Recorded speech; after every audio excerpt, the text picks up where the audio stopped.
Have you ever wondered why Jews, Filipinos, and Indians are considered to be the Son of God based on the Bible? It's a question that invites us into a world of diverse cultures and their unique interpretations of sacred texts. With beliefs as varied as the languages they speak, these three cultures present a fascinating study in biblical interpretation. What could possibly link them in such a profound way? Keep your curiosity stoked as we delve deeper into this intriguing subject. What does the Bible actually say about being a son of God? Pull up a chair and let's delve into this fascinating topic. The term Son of God is used in multiple contexts throughout the Bible, and its interpretation is often subject to cultural, theological, and linguistic considerations. So what is the biblical interpretation of the phrase Son of God? Well, the term has been used in various ways across the Old and New Testaments. In the Old Testament, sons of God often referred to angels or heavenly beings. However, it was also used to denote individuals or groups that held a special relationship with God. For example, the Israelites were called sons of God due to their chosen status. In the New Testament, the term took on a more specific meaning. The phrase Son of God became synonymous with Jesus Christ, symbolizing his unique divine sonship. Yet, the Apostle Paul also used the term to refer to all who are led by the Spirit of God, suggesting that to be a son of God is to be a follower of God's will. This interpretation opens up a wide spectrum of understanding. It allows room for different cultures to identify themselves as sons of God in their unique ways, based on their historical, religious, and cultural contexts. It's about more than just lineage or birthright. It's about faith, obedience, and spiritual connection. So when we talk about Jews, Filipinos, and Indians being considered sons of God, we're not merely talking about a title or a label. We're talking about a spiritual identity, a deep-rooted connection with the divine, and a commitment to living out God's will in their lives. Understanding this concept is like opening a door to a world of rich cultural and religious diversity, and it's a testament to the universality of the human quest for spiritual connection. With this understanding, let's explore how these cultures fit into this interpretation. How do the Jews interpret and identify with this biblical term? A question that opens up a world of rich cultural and religious history, offering us a unique perspective on the term Son of God. In the Jewish tradition, the term Son of God is not taken literally. Rather, it's seen as a symbolic phrase, denoting a special relationship with the divine. It's a concept that is deeply ingrained within the Jewish faith, but it's important to note that the interpretation is metaphorical, not physical or biological. The term is used in various contexts within the Hebrew Bible, or what many refer to as the Old Testament. For instance, in the book of Exodus, God tells Moses, "Israel is my son, my firstborn." Here the term son is used to signify the chosen people of God, the nation of Israel. It's a collective term, a mark of distinction showing the special covenantal relationship between God and the Jewish people.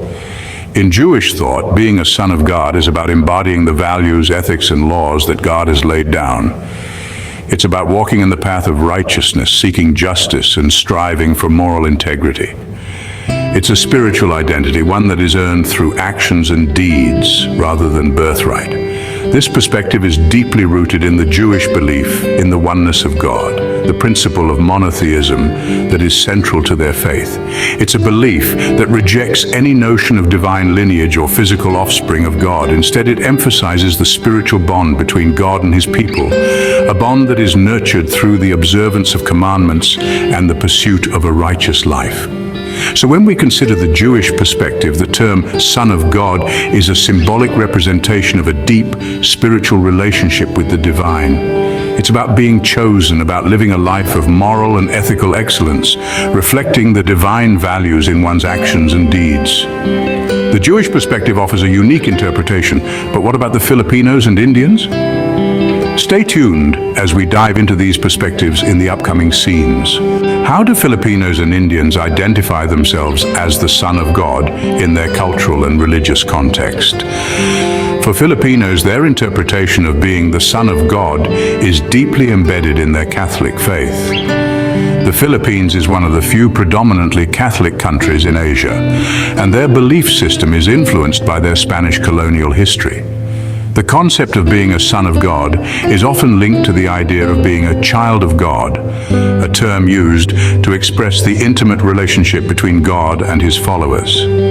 Filipinos see themselves as children of God, believing they are guided and protected by a divine force.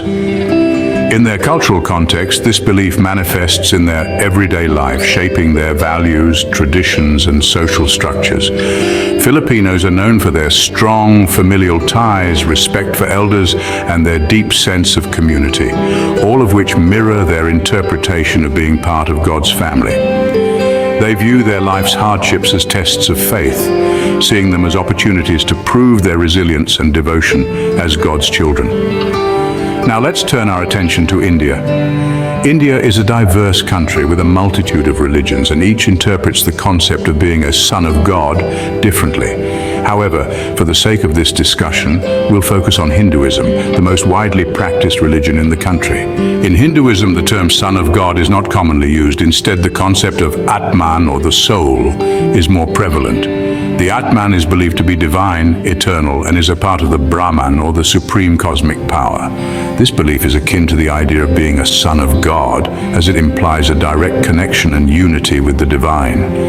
In the Indian cultural context, this belief influences their understanding of life, death, and reincarnation. The ultimate goal of life, according to Hindu philosophy, is moksha, or liberation, which is achieved when the individual soul unites with the supreme soul, the Brahman. This journey of the soul speaks to the Indian interpretation of being a son of God, a divine entity on a spiritual journey towards the ultimate truth. In both the Filipino and Indian interpretations, we see a profound sense of spirituality, a strong connection with the divine, and a deep-rooted belief in the sanctity of life. While the terminology and religious context may differ, the underlying sentiment of being connected to a higher power, of being a son or a child of God, resonates across these cultures. As we've seen, the interpretation of a single term can vary greatly across cultures. So what have we learned from these diverse interpretations? We've embarked on an intriguing journey, delving into the deep corners of biblical interpretations and cultural perspectives. We've unearthed the fascinating beliefs held by Jews, Filipinos, and Indians. These beliefs, resting on the bedrock of their unique interpretations of biblical texts, lead them to perceive themselves as the sons of God. From the Jewish perspective, we've learned that their belief stems from the divine covenant between God and Abraham. As descendants of Abraham, Jews perceive themselves as God's chosen people. This belief is deeply ingrained in their religious practices and cultural identity, underpinning their strong sense of community and belonging. We then navigated through the Filipino and Indian interpretations. Filipinos, drawing from their rich Christian heritage, view themselves as God's children, guided by the teachings of Christ. This spiritual linkage provides them with a sense of purpose and direction in their lives. Meanwhile, the Indian perspective, blending Christian and native Hindu beliefs, offers an intriguing viewpoint. Indians, particularly the Christian communities, perceive themselves as God's children. They believe in a universal brotherhood under one divine Father, a concept that resonates with the core Hindu philosophy of Vasudhaiva Kutumbakam, meaning the world is one family. Yet, these interpretations are as diverse as the cultures they emerge from. They're shaped by unique historical, cultural, and social contexts, each adding a distinctive hue to the rich tapestry of human beliefs. What's important to remember is that these beliefs, while different, are all rooted in a shared quest for spiritual understanding and a sense of belonging. They reflect our universal longing to connect with something greater than ourselves, to find meaning and purpose in our existence. As we wrap up this exploration, let's reflect on the beauty of these diverse interpretations. They remind us that our world is a vibrant mosaic of beliefs, each piece contributing to the overall picture. And it's this diversity that makes our world such a fascinating place to live in. In the end, it's not about who's right and who's wrong. It's about understanding, respecting, and celebrating our differences. It's about coexisting peacefully in a world that's beautifully diverse in its beliefs and interpretations. Remember, the beauty of our world lies in its diversity. Keep wondering, keep exploring, and subscribe for more amazing content. Don't miss out on future explorations and discoveries. Hit subscribe and ring the bell to stay updated with our new content. Your journey of wonder continues with every video. Stay connected and engaged on social media. Continue the conversation, follow us. Thank you for being a part of the Have You Ever Wondered community. Keep wondering, keep discovering. Until next time.